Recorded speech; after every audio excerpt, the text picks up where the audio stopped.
عزیزو، آج ہم خدا کے کلام میں سے دعا کے متعلق جانیں گے۔ آج کل ایک عجیب سا انداز رواج پاتا جا رہا ہے، اور اکثر ہم جب دعا کا اختتام کرتے ہیں تو ہم بولتے ہیں باپ، بیٹے اور روح القدس کے نام میں آمین۔ گویا ہم نے تو دعا کے سارے قواعد و ضوابط ہی بدل دیے۔ یہاں یہ نہیں پتہ چلتا کہ ہم نے کس سے مانگنا ہے اور کس کے وسیلہ سے مانگنا ہے۔ خدا کا کلام اس کے بارے میں مسیح خداوند نے یوحنا کی انجیل میں اپنے رسولوں سے کہا۔ ذرا سنیے، یوحنا کی انجیل 16واں باب اور اس کی 23ویں آیت سے، اس دن تم مجھ سے کچھ نہ پوچھو گے، میں تم سے سچ سچ کہتا ہوں، اگر باپ سے کچھ مانگو گے تو وہ میرے نام سے تم کو دے گا۔ اب تک تم نے میرے نام سے کچھ نہیں مانگا، مانگو تو پاؤ گے تاکہ تمہاری خوشی پوری ہو جائے۔ بس میں یہ باتیں تم سے تمثیلوں میں کہیں، وہ وقت آتا ہے کہ پھر تم سے تمثیلوں میں نہ کہوں گا بلکہ صاف صاف تمہیں باپ کی خبر دوں گا۔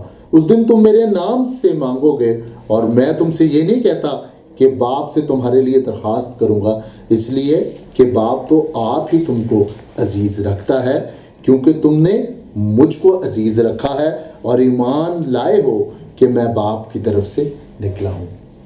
تو لہٰذا مسیح خداوند نے اپنے رسولوں پر یہ واضح کر دیا کہ جب ایک وقت آئے گا جب تم میرے نام سے باپ سے مانگو گے، اور میرے نام سے مانگو گے تو پاؤ گے، یعنی میرے نام سے مانگو گے تو پاؤ گے، کیونکہ مسیح خداوند ایک درمیانی ہے۔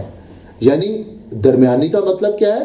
کہ ایک ایسی ہستی، ایک ایسی پاک ہستی جو خدا اور انسان کے درمیان صلح کرا دے، اور مسیح کے آنے کا مقصد اس دنیا میں یہی تھا کہ وہ خدا اور انسان کے درمیان صلح کروائے، لہٰذا وہ ایک درمیانی ہے، اور آج ہم نے اس درمیانی کے وسیلہ سے مانگنا ہے۔ پولس رسول کلوسیوں 3 باب اور اس کی 17ویں آیت میں کہتے ہیں، اور کلام یا کام جو کچھ کرتے ہو وہ سب یسوع کے نام سے کرو، اور اسی کے وسیلہ سے خدا کا شکر بجا لاؤ۔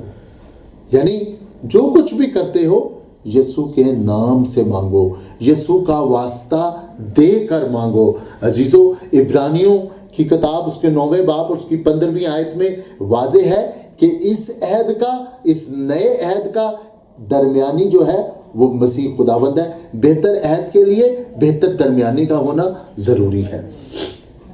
عبرانیوں 9:15 میں لکھا ہے، اور اسی سبب سے وہ نئے عہد کا درمیانی ہے، تاکہ اس موت کے وسیلہ سے جو پہلے عہد کے وقت کے قصوروں کی معافی کے لیے ہوئی ہے، بلائے ہوئے لوگ وعدہ کے مطابق ابدی میراث کو حاصل کریں۔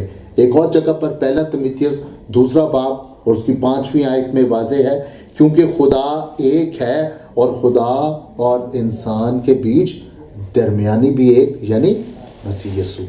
خدا بھی ایک اور درمیانی بھی ایک۔ تو عزیزو، آج جب ہم دعا مانگتے ہیں تو مانگنی ہم نے باپ سے ہے، اور کس کا واسطہ دے کر مانگنی ہے؟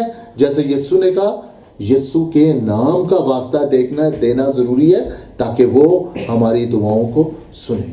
شکریہ۔